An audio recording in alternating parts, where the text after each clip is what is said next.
Now, the version of Islam that became popular during this period is a spiritual form of Islam, Sufism. Okay. Now, Sufism does have an African origin. The first Sufi is a person who was born near the Egypto-Nubian border. His name was Zu-Nun. Zu-Nun. He's described specifically as light-skinned. The records do say that. But if you're born near the Egypto-Nubian border, you're going to be an African. Yeah? Yeah. So he is the first Sufi. And that is very, very popular in West Africa. And then you end up with people mixing traditional religion and Islam. So if you ask them, yeah, I'm Muslim, but who are you praying to? Well, I pray to the saints, the African saints. And so the city of Timbuktu became known as the city of 333 saints. Those would all be local Africans who died in the region. Their tombs have been preserved. And then that became a part of the religion. Mm-hmm. So there's a book called the Tariq el-Fetash. It's written by a Timbuktu professor. It's a history book. And laying out the history of Ghana, Mali, and Songhai. Some of that material is in this book. I've read it, and there's a whole chapter where it talks about, and if you want a certain intercession from the divine forces, you need to go to this particular tomb and pray. And they will name the tomb, or that particular tomb, and pray. Now, people listening to this will think, but that's not real Islam. I don't care. That's how we did it. And that is our synthesis of African tradition and Islam. And the significance, you may know that there's been a lot of political problems in Timbuktu in recent times. Mm-hmm. You had the Tuaregs kicking off, and they're kicking off because there's been long-standing beef between the Tuaregs and everybody else.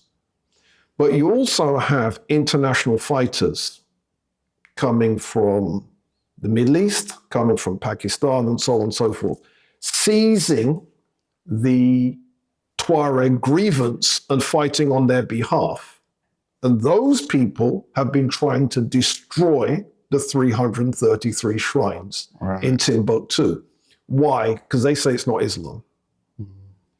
And my thing is, people have got a right to their opinion, but you don't have a right to come into my ends and destroy my shrines. Yeah. You don't have that right. Mm-hmm. And, people need to make that absolutely clear. Would you say that although most of these traditional cultures have adopted Islam, that they've still kept their traditional spiritual practices, their ancestral worship, but they've just hid it under the guise of Islam? Or would you say that some of these they've been doing that for so long that they have lost their traditions? What would you think the proportions are? It's a complicated question to answer. And why it's complicated is because a lot of us have an idea of cultural purity, which doesn't really exist. And let me explain what I mean. If you were to say, if an African is a Muslim, that means he's not a real African anymore. He's following somebody else's tradition. Why doesn't that argument apply to Europeans practicing Christianity? Christianity started in the Middle East, the same place that Islam started. The Middle East isn't Europe. None of the founders of Christianity or Judaism were Europeans, none of them. But we don't have a problem with that.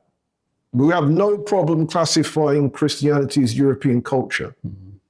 But the moment Africans become Muslims, we have a problem with it. Why? Why do we have a problem? So we have to apply either the same standards to both, or we don't apply the same standards. Mm-hmm. That's very true. Now, what happens, of course, with any religion is how it's interpreted makes all the difference to the cultural dealings.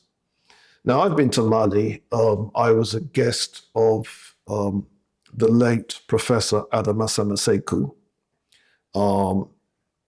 And by the way, the mayor of Timbuktu, Ali Sidi, became my driver.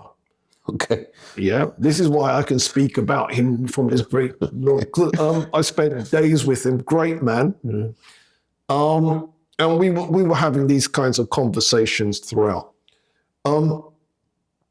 Mali is a liberal place.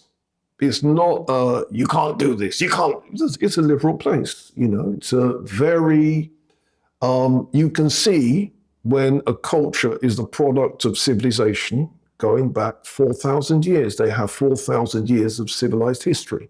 That's longer than most places have. Yeah. And, you know, it's just a shame that I can't speak French. Why do you think Muslim African scholars sometimes downplayed the scale of knowledge and wealth in places like ancient Ghana and Guinea? You're right that they definitely did that. And it's religious scholars everywhere looking negatively on their pre-Abrahamic past, Abrahamic, Judeo-Christian, Islamic tradition.